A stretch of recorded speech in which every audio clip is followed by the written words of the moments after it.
Baik, para pemirsa ICTV yang dimuliakan Allah Subhanahu wa taala, kembali lagi kita di Ustaz Menjawab dan kita sedang membicarakan satu tema yaitu tingkatkan empati di tengah pandemi bersama Ustaz Rahmat Ibnu Umar. Nah, baik, para pemirsa ICTV Allah muliakan. Jadi empati adalah sesuatu kemampuan, tadi sudah dijelaskan oleh Ustaz Umar bahwa Rahmat Ibnu Umar bahwa empati itu kemampuan melihat situasi ya dari pandangan orang lain ya, bukan dari pandangan kita. Nah, jadi berbeda sedikit dengan simpati, sudah pasti. Kalau simpati kita mengungkapkan ya perhatian atau kesedihan kita terhadap penderitaan orang lain, tapi tidak ikut merasakan penderitaan itu. Tapi kalau empati itu sudah kepada tingkat merasakan penderitaan yang dirasakan oleh orang lain. Nah, jadi memang tingkatannya itu lebih dalam daripada sekedar simpati.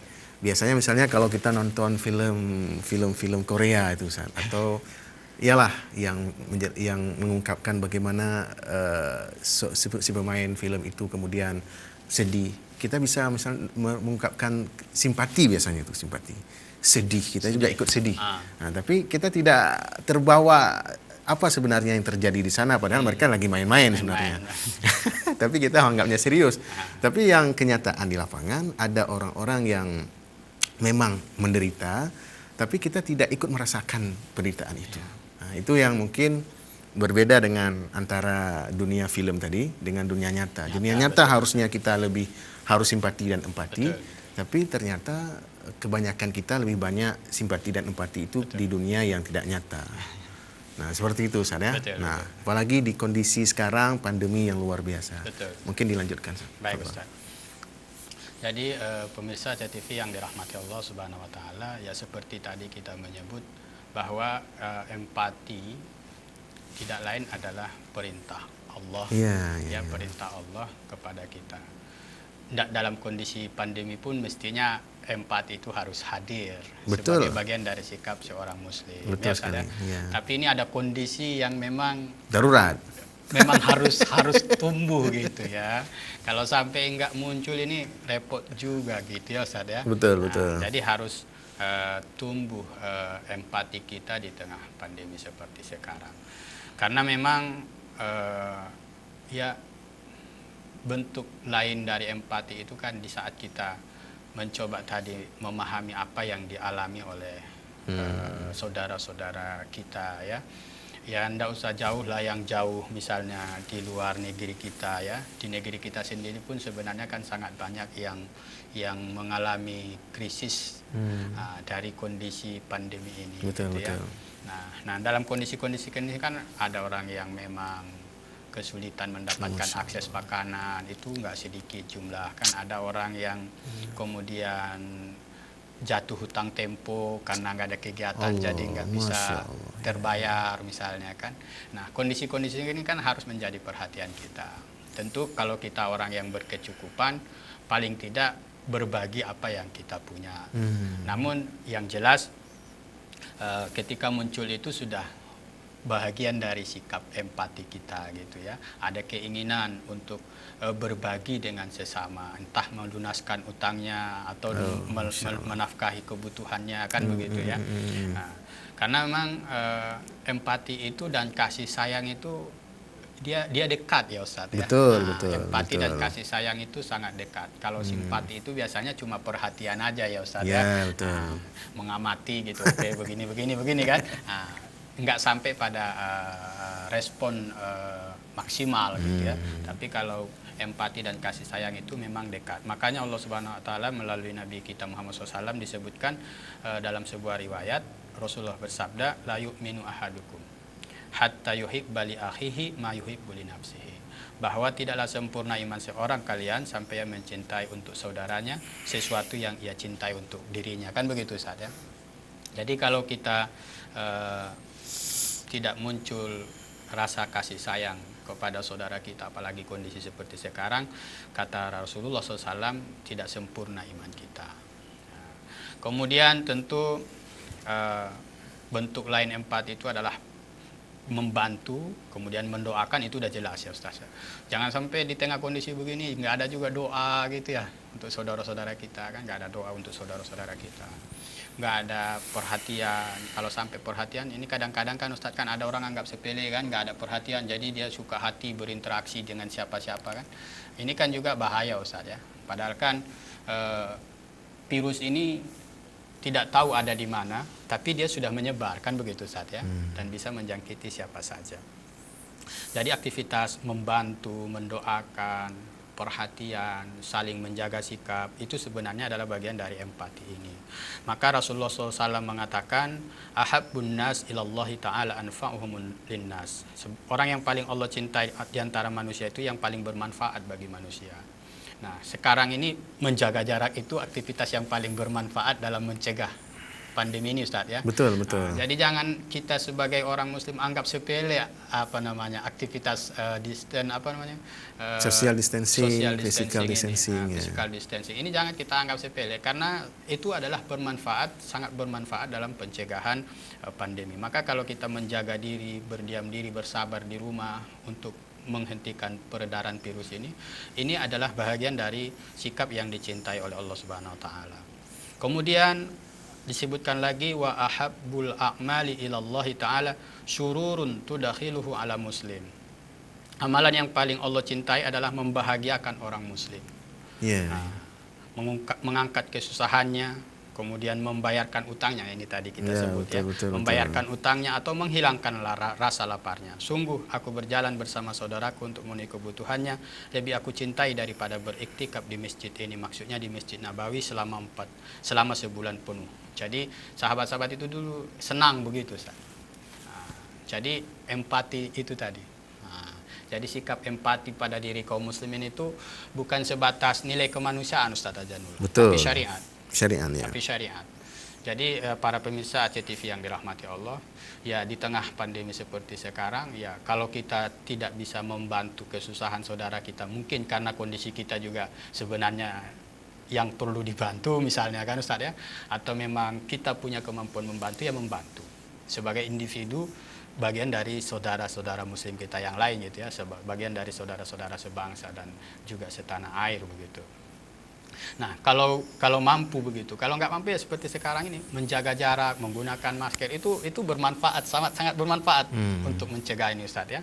Nah, jadi amalan-amalan yang ini perlu kita tingkatkan di tengah pandemi sekarang. Kalau punya kemampuan, ya paling tidak ya dengan tidak berpoya-poya misalnya ya.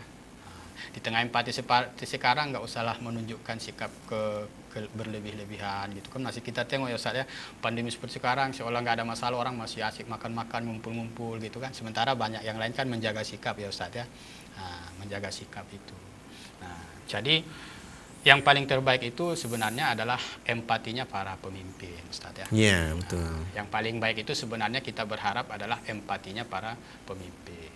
Ya, jangan sampai para pemimpin itu asik menghimbau gitu ya, asik menghimbau kita harus begini, kita harus begini. Karena pemimpin itu aktivitasnya bukan menghimbau sebenarnya ya Ustaz ya, lebih pada kebijakan ya, lebih pada kebijakan. Jadi lebih pada praktisnya pelaksanaan pengurusan gitu ya. Bagaimana rakyat itu langsung diurusi. Jadi terasa hadirnya pemimpin itu di tengah seperti sekarang.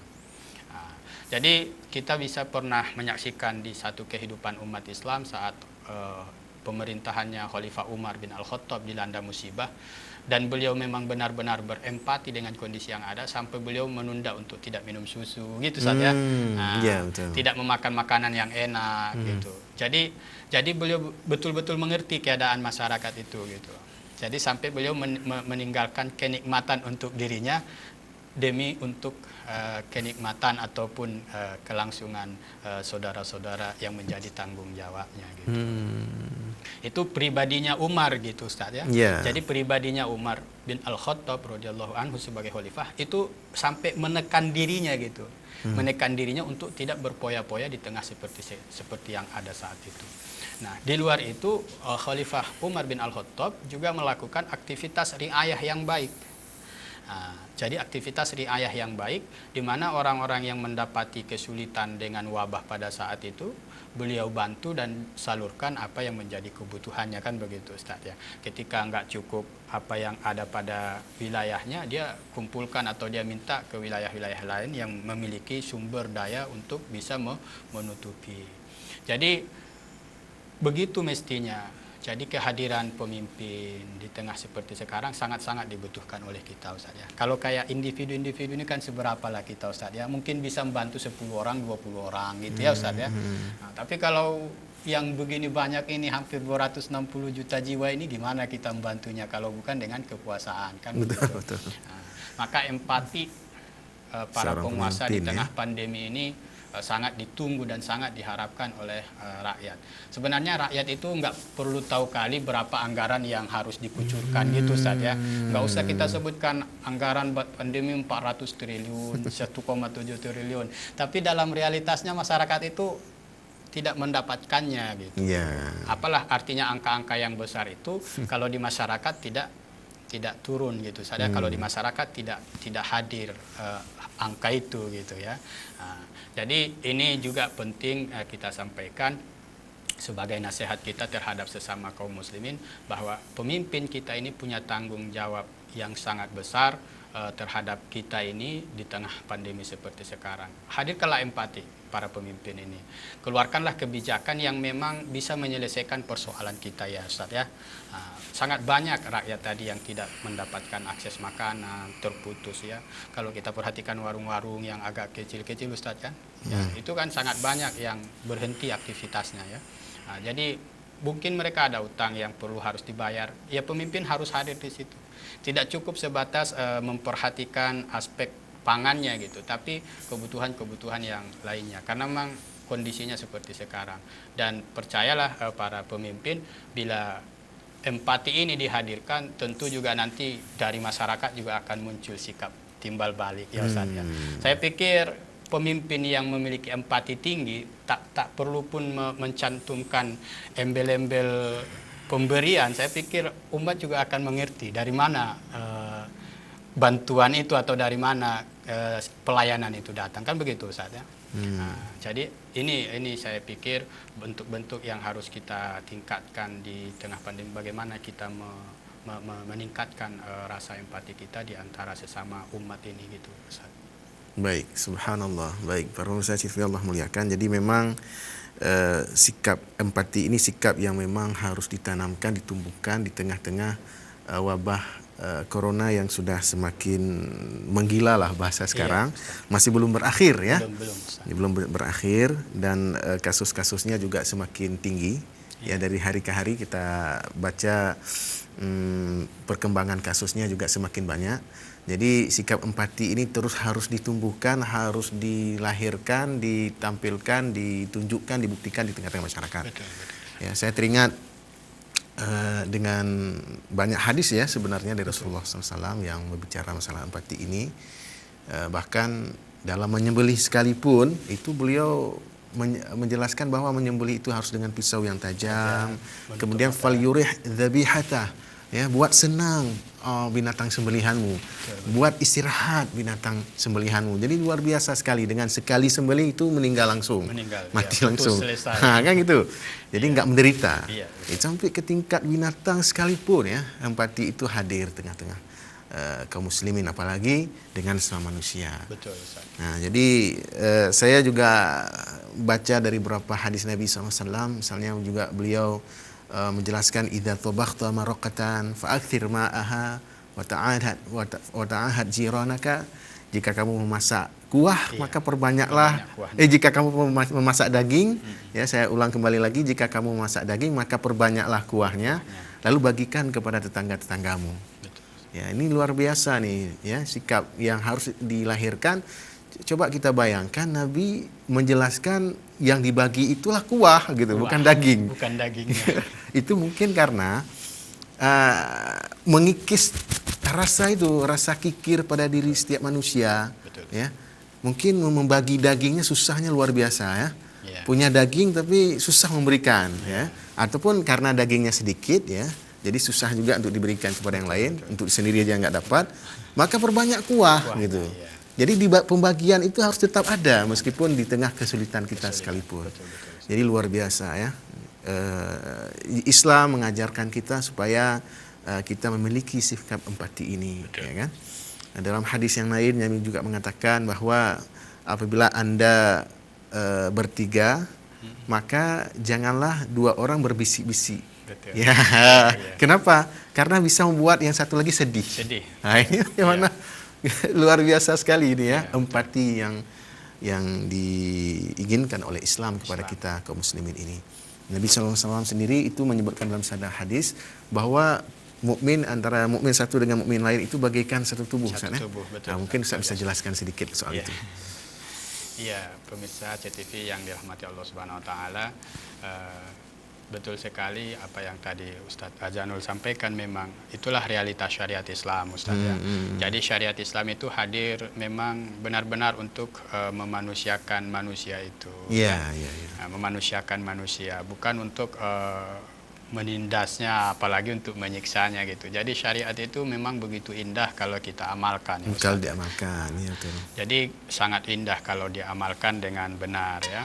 Jadi dalam hadis yang tadi seperti disebut kal jasad itu ya seperti satu tubuh ya Ustadz ya. Nah, satu tubuh. Memang kita diperumpamakan seperti satu tubuh, bukan seperti gigi dalam roda Ustadz ya. Oh iya. Nah, kita diperumpamakan seperti satu tubuh, bukan seperti gigi dalam roda. Nah, maksudnya adalah apa yang dirasakan oleh bagian tubuh yang lain tentu akan mempengaruhi bagian-bagian lain dari tubuh kita, kan begitu Ustadz ya. Responnya cepat ya. Iya, responnya begitu cepat. Sakit kaki langsung mengadu kita ya. Yang lain. Enggak nunggu sedikit lagi lah, sebentar lagi baru mengadu enggak. Langsung mulutnya mengadu. Iya. Cepat responnya. Cepat, betul. Oh iya betul. Jadi itu mestinya, idealnya kan begitu Ustadz ya. Tapi memang kita menyaksikan kondisi ideal ini kan sudah berpuluh tahun dirusak ya. Dirusak, kemudian muncullah kehidupan yang serba individualis Ustadz ya. Nah, bahkan di tengah pandemi seperti sekarang pun masih ada sikap-sikap individualis itu. Nah, orang yang tidak peduli dengan keadaan seperti sekarang, yang acuh dengan keadaan sekarang kan sebenarnya karena individualis. Nah, ngapain sih kok nanti pun saya juga kok yang mati misalnya, kalau begitu. Ini kan individualis sekali, tidak memperhatikan komunitas. Iya, kalau cuma kita kan begitu kita kena kan tidak mungkin kita langsung berdiam diri, kita akan berinteraksi sama orang macam-macam dan kita nggak tahu kalau kena kan misalnya begitu saya. Tapi karena egois tadi itu nggak perhatian dengan orang lain. Nah, kita itu sudah lama dirusak tatanannya oleh suatu keadaan yang kita saksikanlah sekarang, di mana sekularisme itu, pemisahan agama dari kehidupan itu membuat hubungan antara manusia dengan manusia itu, umat Islam dengan umat Islam itu tidak lagi seperti satu tubuh, tidak lagi bagaikan satu tubuh. Nah, kemudian kita juga diperumpamakan oleh Rasulullah bagaikan orang yang sama-sama naik perahu kan Ustadz. Orang-orang yang sama-sama naik perahu atau naik kapal, di mana para penumpangnya ada yang di atas, ada yang di bawah. Betul. Nah, sekiranya orang yang di bawah membutuhkan air dalam perspektif kapal zaman Ustadz ya. Bukan kapal modern sekarang bisa bawa air ke kapal kan begitu ya. Nah, maka mereka kan harus ke atas untuk mengambil air ke laut. Nah, sebenarnya kan bisa dengan jalan pintas, misalnya membocori di bawah. Nah, melubangi kapal bawah, orang-orang yang ada di bawah. Tentu air akan masuk ke mereka tanpa harus melewati orang-orang di atas dan tanpa harus mengganggu yang di atas kan. Betul. Tapi apa jadinya bila orang-orang yang di atas atau orang-orang yang bersama di bawah itu menyaksikan aktivitas itu? Kalau masing-masing membiarkannya, masing-masing mendiamkannya, tentu yang akan tenggelam bukan hanya satu orang yang membolongi, tapi juga akan terkena semua. Nah, di tengah pandemi seperti sekarang kita juga begitu. Baik Ustaz, jadi kita akan lanjutkan setelah pesan-pesan berikut. Baik Ustaz.